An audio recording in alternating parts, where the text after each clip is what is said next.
Welcome to the broadcast. Tonight, a conversation with David Letterman. We have an audience of about 500 people. They come from wherever they come from. They write in for tickets 6 months, 3 months, a year in advance. They get plane tickets, they get babysitters, they get rental cars, they go to hotels, they have to park their car, they have to walk, they have to wait in line. So we get these people in there. And if at the end of the evening, I get the sense that these people are disappointed, I realize I've failed. An hour with David Letterman when we continue.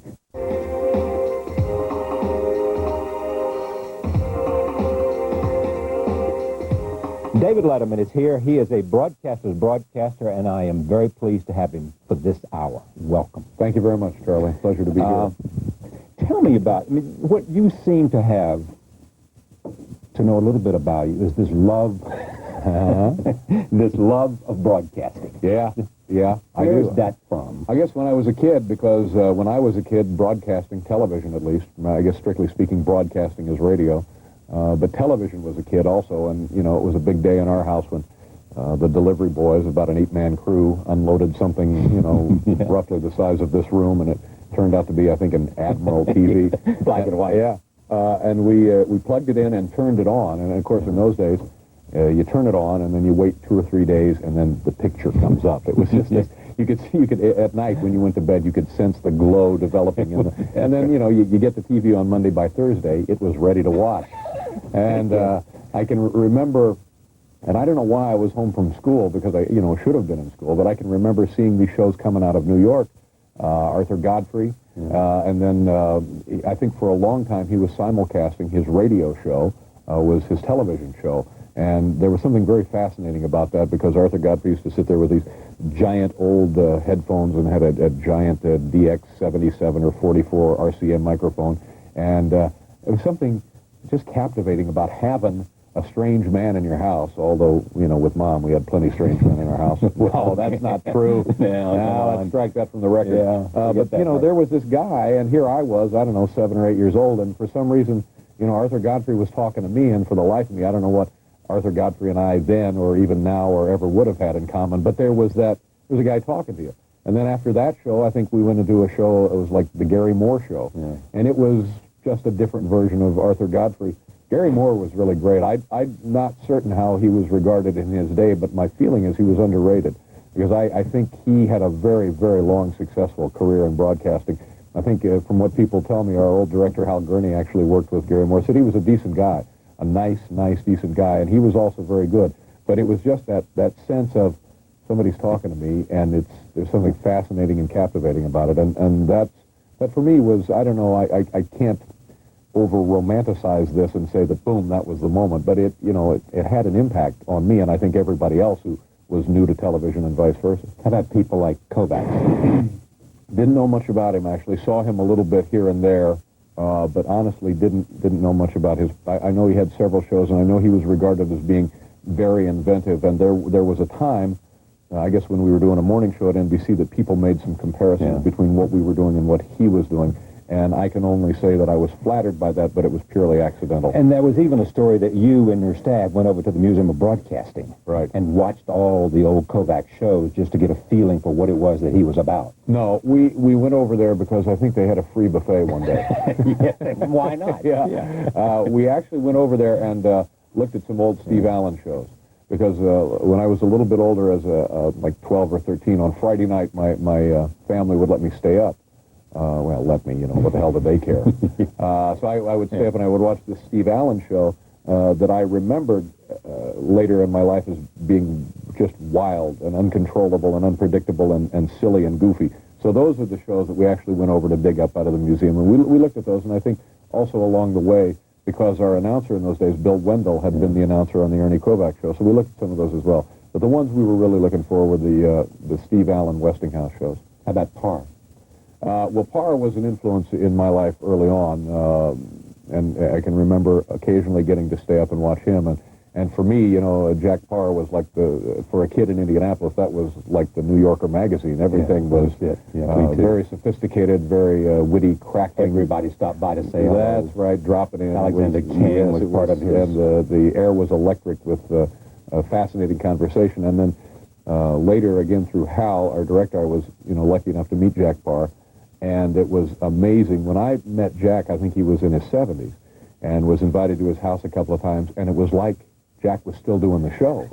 I mean, I don't mean to suggest that he was nuts and had the set, everything in the living room, and Miriam, his wife, was in it. No, it wasn't like that. But he was bright and alive and full of curiosity, and it was like he had not missed a beat from the time he really was the king of late night. This guy, that's back then. That's when he was getting like a 50, 60 share night in and night out, and the country hung on this man's every word.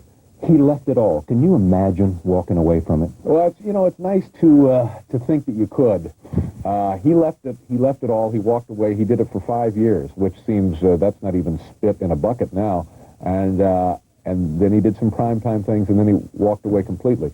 But he came back. Yeah, and he came back later, and it did not work as well. And it's a lesson that one should learn, because nobody did it as well as he did.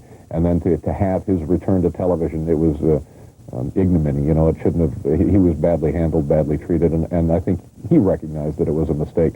But imagining walking away from it, I would love to say, oh yeah, I'm the kind of guy, I'm full of native curiosity and joie de vivre. I want to go to Africa. Yeah, exactly. I want to make a tour of the world. But I don't know. I've got books I want to write, paintings I want to paint. Yeah, I don't know. It would be a challenge. But maybe a challenge worth meeting, I don't know. I don't know, because I think of what you do, which is different than what I do, but we're all broadcasters. I can't imagine wanting to do anything that would be as much of a turn-on as this. Can you? No, when it works, it's great fun. And this is the only thing. I was talking to somebody earlier, and they say, you want to be in a situation comedy, you want to be in a movie, and good Lord, no. I mean, when this thing explodes, and I hope when it doesn't hurt too many people, I'm done. I would like to stay in television in some way, but I don't want to then, it's Dave. He's the goofy dentist. He's too much laughing gas. Look out, Thursdays at 9 on CBS. That ain't going to happen, It makes Carson all that more remarkable that he could do it that long, that good. I tell you, it makes me sick. Occasionally, I was flying somewhere, and they had some kind of thing they were showing clips from the old Tonight Show, and it just makes you sick. It makes you sick because I know what it takes for me to get through a 60-minute effort each night. And then you look at Carson, and it's so easy. It's so smooth. It's so measured. He's not breaking a sweat. He's not running around screaming. They don't have fireworks. They don't have monkeys jumping up and down on lithium. It's just Johnny. And he's so comfortable, and so here was a guy that understood his limitations and stayed within them and exploited that part of his personality to perfection. And I think that was the appeal of the man. Night in and night out, it was always going to be Johnny. Johnny, you could tell if Johnny would raise an eyebrow, oh, Johnny's upset. Johnny laugh, oh, Johnny's happy. But it was never much more than that, and he was very, very good at that. What was the genius, though, and what made him? He could do that night in, night out. I think it was that part of his personality, where he was, he never overplayed. He never tried to get out of what he was good at, and he was so comfortable. You never get tired of watching it. And, you could watch him on Tuesday, he'd be the same on Friday. It was just like, oh, here's Johnny. Literally, here's Johnny. And he was something very comforting about that. And I think a cultural phenomenon. I can't imagine another single personality attaining that status now. Is that why you so badly wanted to assume that mantle? It was a pretty good job. It was a pretty good job. And when I was a kid, I remember watching The Tonight Show and thinking to myself, well, hell, I could do that. Now, it's interesting that I would have that impression, because I think that's a testament to how easily he made it look, where a goofball kid like me would think, well, hell, I can do that. And for me, it's not as easy as it was for Johnny. But, I did want it. I mean, it was a great job. And at the time, there were not many other jobs open. There were no other jobs open. So when I left my 12:30 show, there was nowhere else to go. So if I wanted to stay in broadcasting, which I did, doing the kind of thing I wanted, it had to be The Tonight Show. Let me just go back to leaving Indianapolis, though, and going to L.A. Were you set on being a talk show host, or were you just going out there to get into television and to do comedy? Well, it was when I left Indianapolis, I had worked at a television station. I actually started working in TV like in 1969 when I was 19 or 20. And I had worked at the station for 5 years, worked at a radio station, and I knew something else was going on. I had the sense that there's something else out there. And I didn't think I was going to be satisfied or fulfilled doing a 4-H half-hour kid show once a week. And I would see these guys come on the Tonight Show, these comedians, and I would think, oh, man, I just wondered maybe if I could do that a little bit. So I told my family I was going out to be a writer, because the idea of me actually being in show business, that would have horrified and sickened everyone. And now, come to think of it, the fact of me in show business actually horrifies and sickens millions. Yeah, but then you brought your mother into show business. Oh, Lord. So I just said, no, I'm going to go out to be a writer, because I really felt like that's my calling. I said, I'm a goofy-looking guy. Nobody really going to want me on the screen. But I knew in the back of my mind what I would try is to get into comedy, to do stand-up comedy. And in those days, you knew how to do that, and that was go right to the Comedy Store and start doing it. Before that, I wouldn't have known how to get into comedy. Did it come natural for you? More or less, yeah. Like anything else, there are some... You have an affinity for something, but there's still many, many things to learn. I can remember the first night I was on stage at the Comedy Store, and my first reaction was this bright white light, and I thought it was one of those near-death tales. I thought, oh, there's the white light. I guess I'm coming home, Uncle Eddie. And I can just remember, you can kind of there's something visceral. You can sort of smell the people out there, because they're all just loaded up on watered-down drinks.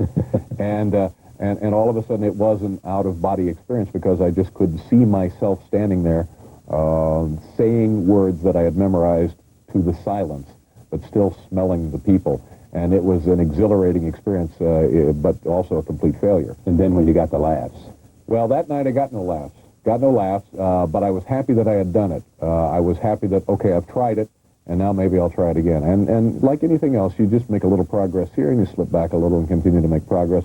And I knew pretty soon that I was not cut out to be a stand-up comedian, the kind of guy that will take 250 gigs a year. He's on the road all the time. He goes to Las Vegas, and he goes to Jupiter, then he goes to Neptune, and then he goes to Buffalo, and there are guys like that. And God bless them, because these are the guys that can do it. They have an iron Jerry constitution. Seinfeld was that. Jerry Seinfeld, absolutely. And many, I think there are fewer younger guys doing it now. At one time, I think it was more the domain of an earlier generation.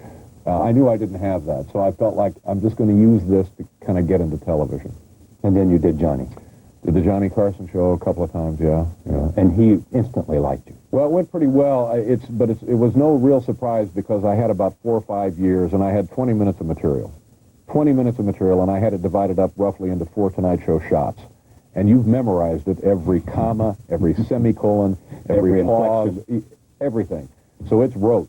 So I knew the first one would go pretty well, and it did go pretty well. And to me, that was, and I think is still the biggest thrill I've had since I've been doing television. That night? That night, yeah. What did he say to you when you sat down? I have no idea. I can remember at the time I was sitting there, and this happened. I left Indianapolis in 75, and I think like 78, 3 years later, I'm sitting next to Johnny Carson. It wasn't Rich Little. Johnny was there that night. It wasn't Hugh Downs filling in for Johnny. It was Johnny.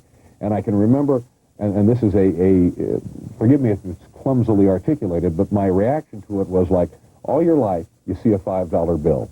All your life, you see a $5 bill. And then suddenly, you see Lincoln. It's like, oh my God, it's Honest Abe, the guy on the $5. And that was the reaction. And it was, I was just completely wired for days and days and days after that. And still in all, that was, I think, for me, the single most important, but also the single most thrilling experience of my life. And how long was it before they asked you to come in and guest host? It was, this I think was November of 78, and I think in March or April of 79, I did my first guest host there. And then you put together the morning show. Put together the morning show, which was the pitifully misguided. Yeah, but the essence of what you do now was there, wasn't it? The same thing, yeah. But I think in many ways, the show was to go live, I think, from 9 to 10:30. I think that's what it was, or 10 to 11:30. I don't know. Yeah. It was a live 90-minute show. Well, that's just suicide. And it's in the morning, and we just wanted to do, we thought this might be our only opportunity at television, so boom, we just wanted to do everything. So we just did everything silly and stupid, and the first 6 weeks we didn't have a producer, and then we didn't have a director, and the host they had was me, so, you're in a hole there. and it was just chaos. It was like a really bad television workshop at a community college. It was like, what do you want to do today, kids? Yeah, but did somebody come and say, this is great, it's just on at the wrong time, and so we'll give you a lot of money just to go away and take care of yourself for a year until we figure out what to do? I think somebody looked at it and giving us the benefit of the doubt said, yes, it's on at the wrong time. and it very well could prove to be that there is no proper time for me on television. But it was a giddy experience and also horrible. But we knew early on we were done. We just knew. That's not going to work. 6 weeks into it, we knew we were on, and then we ended up being on 18 weeks. So once we knew we were gone, we were done, we just said, it was bunker mentality. We don't care. We just, we couldn't care less, and it was so much fun. And when you went to do, finally, after that year, was about a year off, and they paid you a bunch of money and said, just come back later. Right. And you started 12:30, the late show. Right. What was the idea behind the late show? What was it? I mean, because what you saw late night was an attitude, you saw an irreverence, you saw a sense of having fun, you saw something that was not on television at the time. Right. And I think it was dictated by, one, we knew we wanted to continue the essence of what we tried in the morning, and then also there were some logical constraints and definitions caused by the fact that we were coming after the Tonight Show. And what I really wanted to do was the Tonight Show. Even then, that's what I was comfortable with. I had hosted that show. I had watched that show. That's really what I wanted to do. But it doesn't make any sense. And Johnny wanted to make sure, you're not just going to be doing my show. So for those two modifying factors, we tried to make it say, you do a different show. You can't do my show because they want us. Sure. We got one of mine, and that's enough. Yeah, exactly. And I'm not pretending that ours would have been the same quality of his had it been. Now, he owned it. Did he own it? He did not own it. No, NBC owned it. He had, some protection money. A little, Johnny had a little taste. You want to open a candy store? A little help out here with kind of a little gatekeeper a little there. something. If you want to do that, you got to pass Johnny. And I don't think it made him a wealthy man. Of course, he was, how long is a piece of string? But there was a little activity there. And I was always very deferential because I felt like, I knew they had to go to Johnny to say, is it okay if we put this kid in there? And he said yes. He could have said no, and who knows where I'd be now. But I still have a feeling I'd be talking to you somehow on a Friday night. Oh, God. One way or the other, you would have got me. Yeah, so, these tag sales are great. Yeah, I like What'd you spend on this one? But that show, and then you went through this whole process, and now in this book, Late Shift, and this movie on HBO, and you've talked about that enough. When you were thinking about going to 11:30 and all of that, do you have any regrets now that you went to CBS rather than NBC? No. I tell you, looking back on it and trying to remember the events and the feelings and the circumstances of the day, I knew Johnny was leaving. We all knew Johnny was leaving, if not when exactly. Generally, we knew, unlikely that Johnny would be there celebrating his 100th birthday, although he probably could have. So I did what I felt comfortable doing by way of making it known that I would like to be considered for that show. Just to be considered. I never went to anybody and said, give me the damn show. I was approached in those days by Johnny's attorney, Henry Bushkin. Yeah, Bushkin. And Henry had some plan, and also the strangest looking hairpiece I'd ever laid eyes on. I think they parted company, didn't they? Henry and his hairpiece? No, I would Henry hope. and Johnny. Yeah, they did. They had some kind of plan that smelled to me like a palace coup. And I can remember going to breakfast with these guys and thinking, boys, I'll stay on the bus while you hop the fence. It was just didn't make any sense to me, but they were gonna place me in Johnny's chair, and I can remember saying to them, you've had this chat with Johnny, right? Not yet. And that's when I just thought, well, no, that's okay. I'll get my merit badge some other way. But could you pick up the phone and call Johnny and say... I called, I think, after this meeting, I called Peter LaSalle, and I said, I've just had this very peculiar meeting, and I said, I'm not altogether comfortable with it. And I was not altogether comfortable with the notion. Johnny Carson gave me a career. I was not altogether, completely not comfortable with the notion of, oh, by the way, Johnny, when you're ready to fly, okay, you don't mind if I have the boys come in and measure your office. I couldn't do that. Yeah. I'm not that kind of person, and he had been so generous and genuine to me.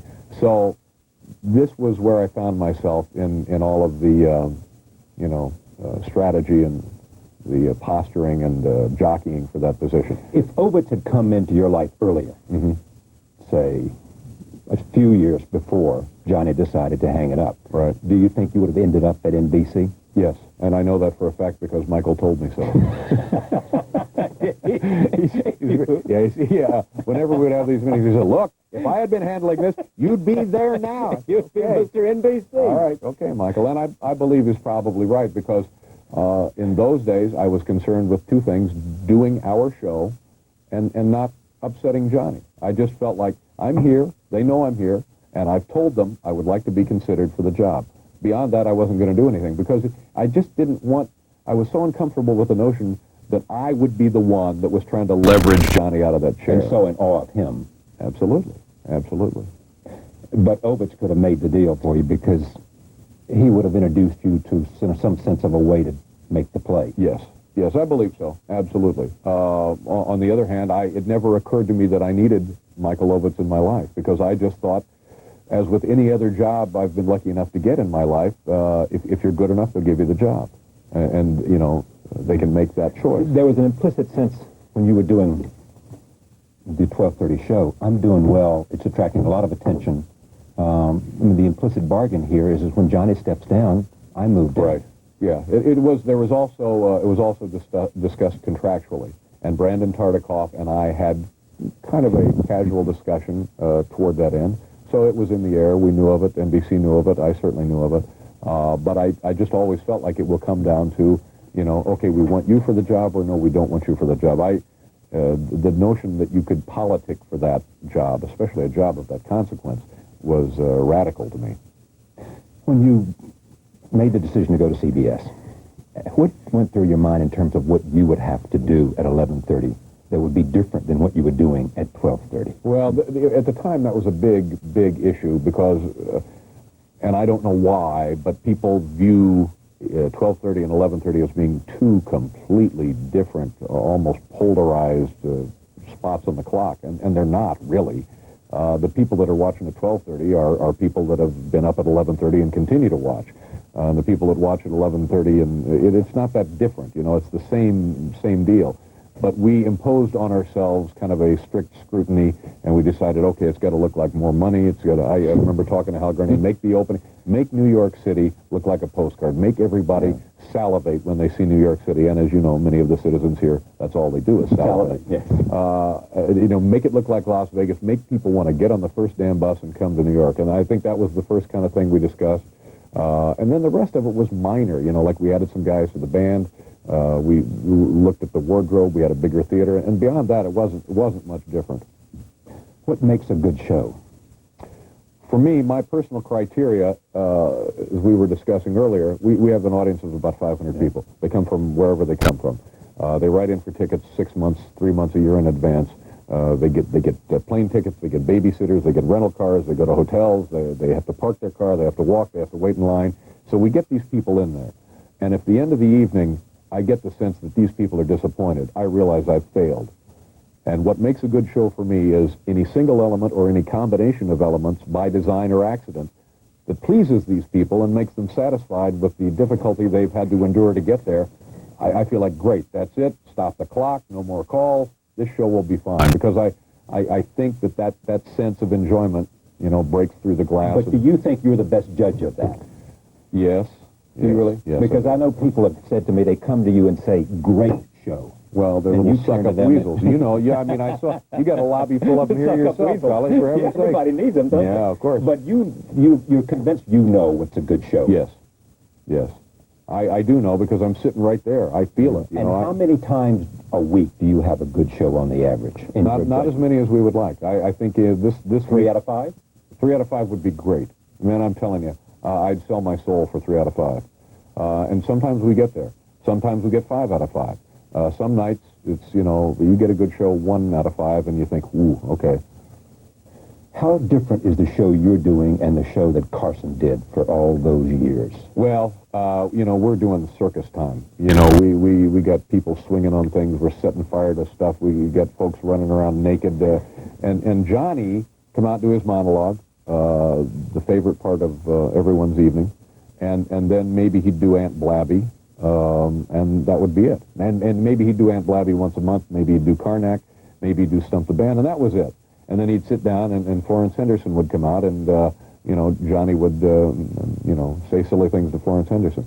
So, I mean, I don't mean to suggest that he was loafing. He was doing a lot of work, but it was not this this barrage of stuff where, okay, let's see what Party Boy's doing tonight. Come on, let's go, do something, light something up, scare somebody.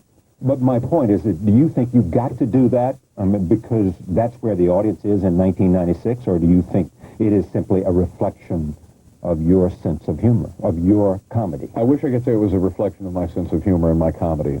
Mostly at the core, I think it is. I don't know whether we have to do that to attract and keep an audience. I just don't know. Then why do you do it? Because of the competitive nature of the current marketplace of television, which is now, seems like infinite. You feel that that's required. And Lord knows, I don't know if it is required. But that's the feeling. That's the sense. It's got to be lively. The feeling of you or the feeling of your staff? Everybody. And I think we have contributed to this. Sadly, I think we've bit on our own bait here, because when we first came on the air, I mean, every night we had, you know, hot air balloons going up in the audience. We had people jumping out of blimps. We had you know, it was just nuts. But we thought, you know, this is our one chance. We got to load it up and go here. And I think that. Then the Tonight Show, from that experience, I think they also decided, well, look what these guys are doing. We got to do that plus. Yeah. It reminds me a little bit of like what happened in daytime television, though. I mean, you know, Donahue started doing right, this, and then right, everybody right. took it a little further. That's right. Until it collapsed. I think it's the same dynamic. Its own way. And I wish I could tell you I was confident that that's the right way to do it. And I don't know. I watch, every Friday night, I get a chance to watch Tom Snyder, who's on Just After Us. And when I see Tom, and when I see shows like this, and some other shows, I'm reminded, you know, that maybe what you really need here, maybe all you really need, is legitimate communication between two people chatting and people watching. And I don't know. But you don't trust that for... No, I don't, because, you know, I've read too many things about our show. You know, it goes, it's dull, it's old, it's tired, and you think, well, yeah, that's me. I'm here, yes, present, I'm dull, I'm old, I'm tired. Tonight at 11:30. So what do all those writers do on your... You've got, what, 15 writers? Yeah, I guess. I don't know. Good heavens. You know them, and what is it they I've do? met most of them. I think at the Christmas party, a lot of them come up and introduce themselves. Hi, Dave. Yeah. Oh, yeah, I've seen me stealing supplies. Yeah. What is it they do? Do they write the skits? Do they write the monologue? Do they write what? Well, yes. Oh, in answer to your question. What do you do? I actually do very little. I actually do very, very little. Is that true? And it's just as well. Yeah. No, come on. You come in there. This show is your life. Yes. As this is for me. Right. I mean, it is... There's nothing you'd rather do. That's right. And you're driven, obsessed to make it as good as you think it can be. That's right. And my influence on this production is, as it has been for a long, long time now, the ultimate yes or no. And when you have really good people, you're going to get more yeses than nos. So that's my only contribution to this, is, you know, hopefully saying yes more often than I say no. What do you enjoy the most about it? Is it the monologue? Is it the skit? Is it the interview? It's, for me, if something goes crazy, and one of two things can happen. If something breaks down, something is not planned, something untoward occurs. It can go one of two ways. It can go up or it can go down. And when something happens, something tiny, something from the audience, something from Paul, something from a guest, something, just a speck on somebody's coat, and when that turns into something huge, and then that little tiny thing dominate the rest of the show. For me, that's the best. That's like cold fusion. It's like, you know, come in here. What's the guy's Alexander Bell? Come in here. You know, it's that kind of thing. What's the guy's name? Fermi. I don't know. The guy who discovered... Fermi. The guy who invented the atomic telephone. Albert Einstein. No. Alexander Graham Bell. Exactly. Watson, come in here. You feel like, look what we've created. The monologue. Is it important to you? It's not important to me. Like it is to Jay, say. I think it's certainly significant because it's the beginning of the show. And you want to do the best you can right at the beginning of the show. When we did the 12:30 show, Johnny said, you know, don't do a monologue. So we never had to worry about it. Why did he say that? He didn't want the shows to be similar. Right. And I've always, I'm not, there's nothing better than a great joke. Nothing better than a great joke. Nothing harder to write than a great joke. So I have a great deal of respect for that skill. And I wish I could say that you can write 20 great jokes 5 nights a week. I don't think it can be done.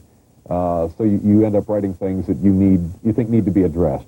You end up writing things that have kind of a knee-jerk reaction. I mean, for months, the punchline to every joke we told was Joey Buttafuoco. Kaboom! You knew. Yeah. So it becomes a bit of a manipulation, and it's never been my favorite pursuit in comedy. But I recognize it's valuable, and like I said, there's nothing better than a great joke. When you hit at CBS, and everybody said, this is as good as it's going to be, did you enjoy it? Did you enjoy it when you were on top, when Tom Shales was saying you were the greatest thing ever in the history of broadcasting? You loved that? No. I must say it was enjoyable. Yeah. But I did not, it wasn't like a blood transfusion. No. It didn't bring me false pride it was nice. It was nice, but for me, and I said this when we left NBC, that the best part about this is we just continue to do the work. You do it. And that was always the best part, and still is the best part. But all of that other stuff, I'm not a kid. I know when that inflates, the same valve that inflated that can also deflate that. When you went from 1 to 2, could you see it coming? Yes, clearly. It was about a year and a half ago in September, and there were things that happened to the network that concerned me. I didn't know exactly what they meant, but they concerned me. And then by the beginning of the fall season a year and a half ago, we could pretty well see which way the wind was blowing. I did not in those days think that it was going to be this long, certainly, and I didn't think it was going to be this deep. But we could see it coming. And do you believe you'll be number 1 again? I think it's difficult to say. Because of the primetime schedule at CBS, because of how local news does at CBS, because of the affiliate lineup, all the things you have no control of. A lot of things we don't have any control of, and I don't want to make it sound like that's all responsible for our current situation, because, we have our ups and downs as well. I would say that if we were a network again, the way CBS had been a network for, dozens of years, sure, we got a shot at being number 1. There are now other obstacles that make me think if it's going to happen, it's going to take a little longer than we would like it to happen. Like what? Some of the things that you mentioned. I think that losing NFL football was that to me was tough. CBS and NFL football go together like 60 Minutes. Well, it's a great loss leader, We had the Olympics a couple of years ago. That was great. I think we have one more Olympics coming up, and then they go over to NBC for eternity. Do you feel a little bit less protected because Ovitz is now at Disney, although I assume you still talk to him every day or so? Talked to Michael today, as a matter of fact. What did Michael say? It was hard to hear because he was in one of those goofy costumes greeting people getting off a bus. Yes. So come on in. Everything was a little This is muffled. Michael Eisner. Yeah. We love Michael. But you talk to him a lot. I mean, he still is a powerful influence in your... He's a nice man. I've enjoyed my association. I'm endlessly entertained by this guy. Because this is the guy. He's the guy. You said last night, a couple nights. He's the man. He's the man. He's the dice roller. He's the boy with the cufflinks, and I just get a huge kick out of him. Yeah. And he put me back in business, and everything that he told me would happen came to pass. And as long as I've been alive, as long as anybody's been alive, how often does that happen? So I have a lot of regard for him, and I enjoy him now. He comes up to the office every now and I like to make fun of him and bring out the caviar. I like to push him around a little bit. But he made you a believer that whatever you wanted, he could help you get. Well, you know what it was? I had been with talent agencies. I had been with 2 or 3 talent agencies. And you go into a talent agent and you think, man, here I am. I'll be at the house. You just call me. Cut to several years later. Is the phone out of order? Well, hello. Where are they? But Ovitz comes in and he says, we're going to do this, we're going to do this, we're going to do this, we're going to do this. And the next thing you know, all of those things came to pass. Did you walk out of the room when you first met him and said to Peter, the Godfather, I have met the Godfather? Well, now I've been told that I said that, and perhaps I did say that. And if that's in Carter's book. If I did say that, it was in a jocular tone. But he You know, he seemed like he knew what he was talking about, and in show business, nobody knows what they're talking about. Goldman was right? Nobody out here knows anything. Wasn't it Goldman that said that? Who was it said nobody out here knows anything talking about Hollywood and show business? Well, that's what I always thought about. Everybody said, oh, he's a genius. Michael's a genius. Well, I spent time with the guy, and I'm here to tell you he's not a genius. But he knows what he's talking about. He's just this much smarter than everybody else. The Oscars. Did you want to do it again? Only from the standpoint that I thought it would really be fun. I thought it would be, this time, we could really hurt some people. But it was not a burning desire, and this is how dumb I am. It wasn't until like weeks later people were saying, how do you feel about being snubbed? And then I thought, oh, you know, I mean, if you don't know you've been snubbed, yeah. So then it took on a whole different perspective. Yeah. I still feel like one day I'll do it again, but this would have been a good thing to do, and I understand why they didn't do it, but man, it would have been entertaining this year. Now, Quincy made the call, I guess, did he? I guess. Okay, but why couldn't, if you'd wanted it, Michael could have picked up the phone probably and made it happen? Yes? Probably so. Yeah, probably so. So did you think about that? Did you ask him to make it happen? Nope. You did? I'm not that kind of person. I just really kind of sit back and see which way things go. But this time, had I hosted that show, it really would have been like a drunk trying to disarm a bomb. I'm telling you, every set in the world. Oh my! Well, he's got the pliers. Oh, he cut the wrong wire. And you know, I mean, it had a lot of great elements built in because of last year. You know, I just think everybody would have rolled. Okay, let's see what happens this year. See if he makes the same mistake. Yeah. The idea was that when you did it last year, you did your show and you didn't do the Oscars, and that was the mistake. Do you accept that, or do you look back and say? I think the only mistake was probably my performance. You know, I probably was more nervous than I thought I was going to be, and probably not as confident. I was out of my element. But the second time I do stuff, I usually get it. First time, a little bit goofy. But I you know, I can't blame it on anybody else. The people that we worked with just, you know, let us do anything we wanted, and, you know, we lived or died by it. And if you hated it, you know, sorry, get over it. You know, figure out a way to live with that. But it's, to me, I guess it's supposed to be some kind of deep scar, but it, you know, after the initial heat, you know, cloud that I just thought, well, yeah, screwed up. So what? It's the Academy Awards, for God's sake. I'm happy I screwed it up. Just a billion people. Who the hell cares about a billion people? Well, first of all, that figure is not true. You think about it. How many people are there in this world? 6 billion? Is that 5 billion? That ain't happening. No, that ain't. No, that's like a billion people. Well, I don't think so. Well, oh, come on. I mean, at least a half a billion from China watching this. They're setting their schedule right now. Letterman screw up again. When you begin to look at the show now, are you happy? I mean, in a sense, you're number two. Is it different adjusting to being number two at all for you now? It doesn't feel any different because we think, you know, it's the same amount of effort going into the show now as it was in the beginning. And on any given night, you feel, you know, like you're on the moon. You just feel, it fills you with that sense of, this is the greatest thing on television. And then on any other given night, you feel like, well, I'll just be going now. Can somebody bring me my car? If you don't mind. Yeah, but if it doesn't work, the story is you go up to the room and you watch it because you want to see why it didn't work. Exactly. I want to see what happened. I want to see what I could have done. I want to see the mistake I made and hopefully learn from it and then go on. I don't watch the show at home. I don't, if things go well, if I feel things go well, I don't watch it at all. How much better are you now in February 1996 than you were in September 1993 when you started this in 94? Well, not enough. You know, I wish I was much, much better. And I'm telling you, some nights it just feels like, have I done this before? Because the variables in doing a show like this aren't infinite. You know what they are. It's a half a dozen things. And on any given night, one of these half a dozen variables can just bite you in the ass, and you think, oh, yeah, I've been through this a million times. Why didn't I see it coming, you know? You enjoy the interviews? Some of them I do. Some of them I actually do. If there's some kind of legitimate interchange, some kind of legitimate exchange, yeah, sometimes I really do. I get a kick out of them. If somebody says or does something that genuinely makes me laugh, I just think, this is great. You know, I get paid a lot of money and somebody's actually entertaining me. So when, you know, that's fun. Somebody said to me today, we're talking about what you do and what I do, the very different spectrum. They said when somebody comes on on David's show, they're expected to perform. That's right. And when someone comes on your show, what you want to do is for them not to perform, so you can find out who they are. Probably so.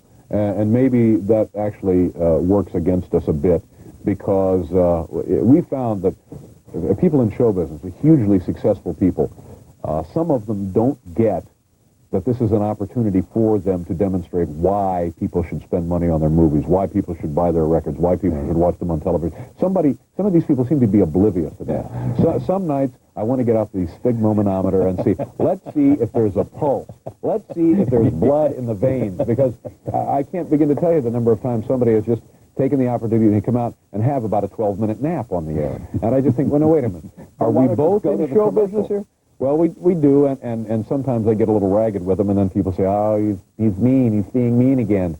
But then you have people like Bill Murray, like Steve Martin, like Tom Hanks, like Bruce Willis, Demi Moore. There's about a dozen of these people, top stars, who really get it. And they understand what's expected of them. And Tom Hanks comes on like a first-time comedian, and he works on it and works on it and works on it. We have a piece on the primetime show that we did with Steve Martin. He had a play in production and a play opening the week he was with us. He came in 3 days in a row to pre-tape this for us, and came in the morning of his appearance to work on this piece. And he's always been like that. And Bill Murray has always been like that. And Bruce Willis has always been like that.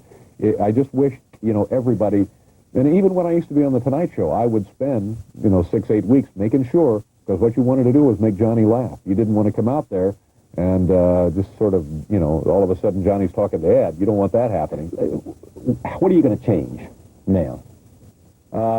Staff a little bit. You bring back Rob is coming back, is he? Because Rob is back. He's working on another project. The staff, I guess if you looked at it over the years, has been pretty consistent, but still a bit of flux. Our director, Hal Gurney, who was with us from the beginning, retired. So that was a change for us. We're constantly, we're bringing in a new set, but ultimately, all that's a load of crap. It comes down to, how well am I doing the job, and how well do people respond to me. That's the essential here.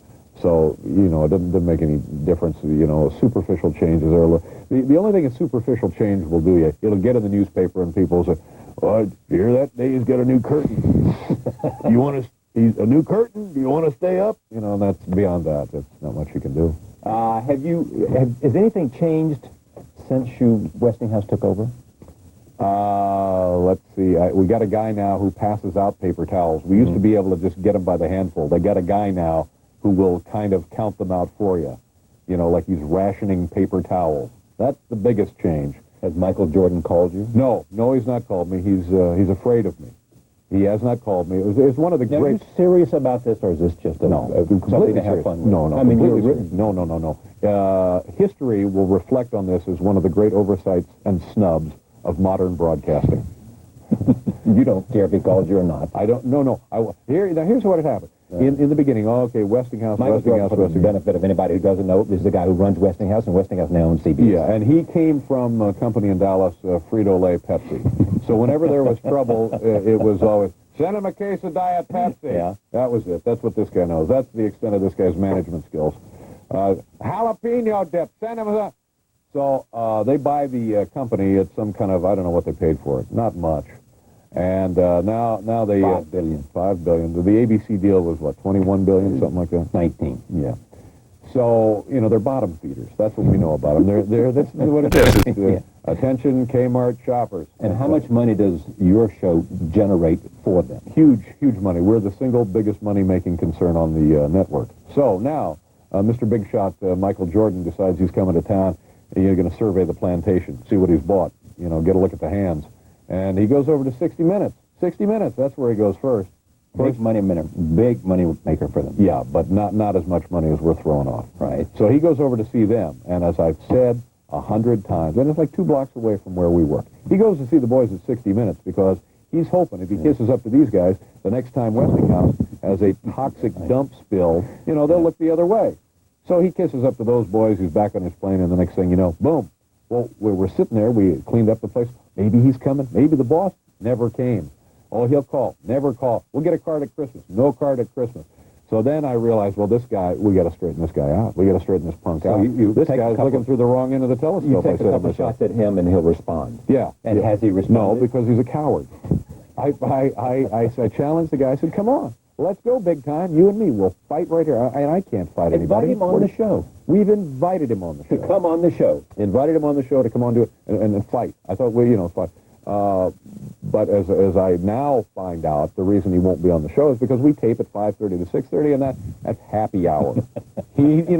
He's not going to miss that. Why give that up for appearance on television? No. I sent him a case of Diet Slice. But deep inside of you, this ticks you off. The truth of it is I just couldn't care less. In all honesty, don't care what Michael Jordan ever calls you. I couldn't care less. You don't even want to meet I want to tell you something, Charlie. In my lifetime, I've met plenty of executives. I couldn't care less. Well, someone today who's an executive said, what is it with David and television executives? Does he have nothing but contempt for them? It's a device, it's a mechanism, and it's as old as the medium itself. Suits can always take it. Sure. Yeah. And like I used to say at General Electric, there's not a damn thing we're going to do that is going to damage this corporate global monster. It's like, what? I'm shooting my mouth up at 12:30. The same is true with Westinghouse and this guy. And the only thing I enjoyed about it is being able to, in front of a vast television audience, challenge the guy to a fight. I just thought, well, that's silly. You can't do it. But the truth of it is, do I care? Absolutely not. Could not care less. Do you enjoy New York? Do you go out? What's your lifestyle like?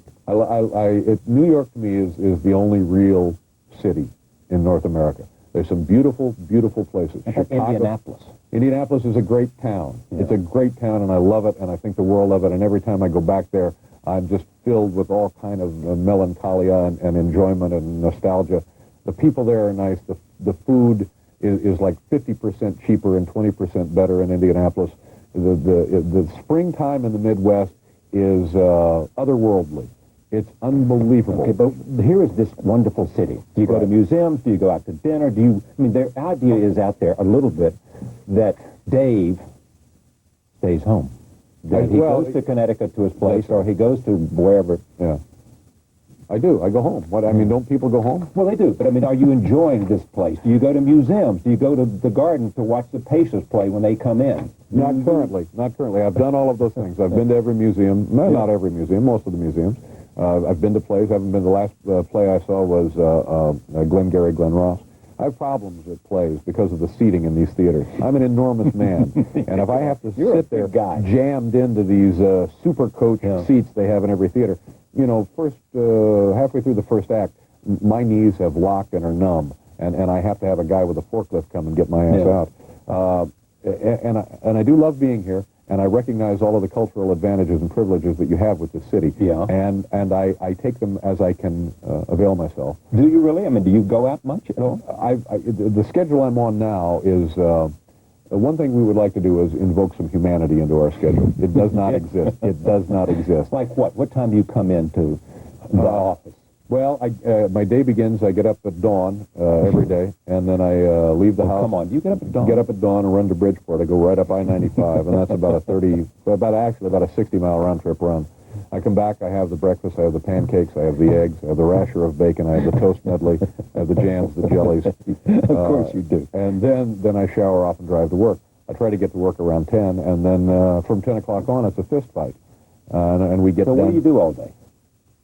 Yes and no. Yes and no. Yes, okay, we do. Yes, no. Yeah, pretty much. That's Someone said to me that just for the top 10 list, you've got 15 rights, and each of them make up a top 10 list when you decide what the subject's going to be, and then you select the top 10. Right. Yes, yes, yes, no, no, no, no. Right. Yes, yes, yes. The top 10 then ought to be brilliant every night. Well, it certainly is not. But sometimes. Geez, I'd just give you $1,000 if I could light this cigar, Charlie. Look at this. It looks like Smokey the Bear is coming in to show us how to build a campfire.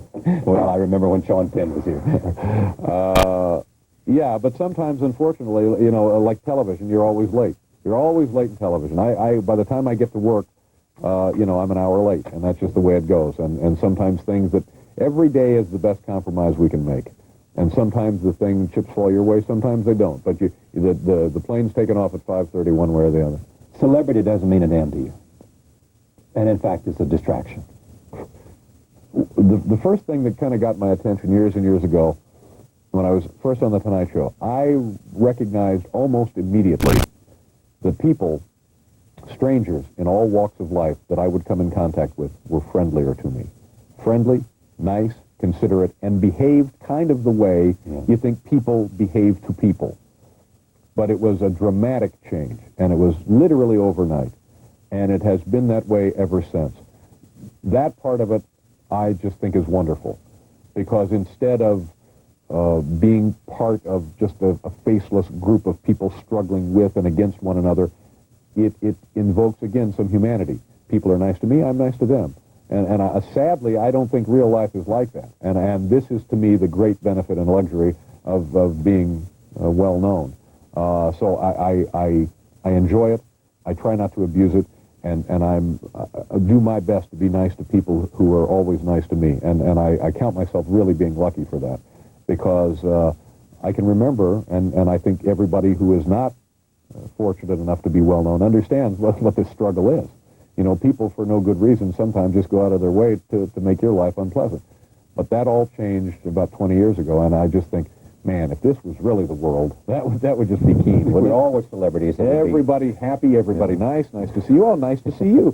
And it's contagious. When they're nice to you, you're just nice back to them. One of the great things, in addition to that, about being a broadcaster is you get to see your work product every night. Right. You think of the people who work every day, they don't get a chance to see. I mean, you build every day to 5:30. Right. I build every day to 6 o'clock. I tape 30 minutes later than you do. And you get to see that night what you have crafted that. Right. But there are many other pursuits in the world that are like that. I always kind of liken our operation to a small restaurant. You know, you come in, you go to the market, you see what's available, you see what's fresh, you put it together, you get a menu, and then you can see if people like it. And then, you know, the next day you look through the cash receipts and you know how you did. So it's not unique, but it is satisfying, very satisfying. They also say about you that you're enormously self-critical, that when things don't go right, you don't blame anybody but Dave. Well, that's being generous. You know, sometimes I can impossible to live with, but ultimately I accept the responsibility for everything that goes wrong. And it's like a guy driving a race car. You know, they build the car, they put the engine in it, they tune it, they fine-tune it, they adjust the aerodynamics, they adjust the fuel flow, whatever, and then I go out there and put it in the wall. I mean, every day I'm given the elements of a great car. And some days, because I'm human, I just stack it up. And there's nothing more discouraging than stack it up against the wall. Exactly. And then knowing that the staff of 50 or 60 people have done their best every day, then they put me in the damn car, and oh my gosh, he's tapped the wall in turn 4. So I feel like I'm I'm responsible, and I should be responsible. My name's in the credits. I get the big paycheck. It's me. I can take it, and I screw it up more than anybody else in the production. Tell me, I've got a thing here about the special. What's going to happen on Monday night, February 19th? You've got, listen to this, folks, Howard Stern, Robin Williams, Mary Tyler Moore. Your mom will be there. Mom will be there. 10 to 11 p.m. on CBS. Who else is on this? Isabella Rossellini. Rosie Perez. Elizabeth Berkey. Steve Martin. Yeah. Baywatch's Yasmin Bleeth. Victoria's Secret. Frederic. You met her? Yeah, did meet her. Oh, how about Sports Illustrated's Tyra Banks? Yeah, I believe she was there Linda as well. Evangelista. Lauren Hutton. Cameo roles by Regis. Regis going to be there? I guess. You know, the thing of it is, you can't hardly keep Regis out. When we first went on the air, it was cute because every night there'd be Regis. And we thought, oh, that's nice. He's being neighborly. Yeah. And then, 2.5 years later, every night there's Regis. We're all sick of it. But we love him because he's a hell of a broadcaster. I think Regis is great. I think Regis has something. I think Howard Stern has something. These guys know what it is. And I don't know if they even know what it is, but they just have it, and they use it, and make it, it's something very compelling. Regis is talking right to you. Doesn't make any difference what Howard Stern is talking about, lesbians, wrestling, or whatever the hell is breaking loose in Howard's studio. Something very compelling. Undeniably, you have to listen to Howard, and that's a great gift. And I know Howard would whine about the comparison to he and Regis, but I think there's a kindred spirit there, but perhaps at opposite ends of the scale. How about Imus? I think Don Imus is very good. I have a lot of respect for this guy because what I know of him, he kind of rebuilt for himself a career and a persona after years and years of substance abuse and being in radio a long, long time. And nobody really survives in radio or television a long, long time unless they're first rate. And I think his present incarnation, I think, is endlessly entertaining, and I have a lot of respect for him as well. And so do I for you. Thank you for doing this. Charlie, thank you very much. Pleasure. Nice to see you, sir. David Letterman, an hour, Monday night, February 19th, 10 o'clock, the late night special on CBS. Thank you for joining us on this Friday. We'll see you Monday.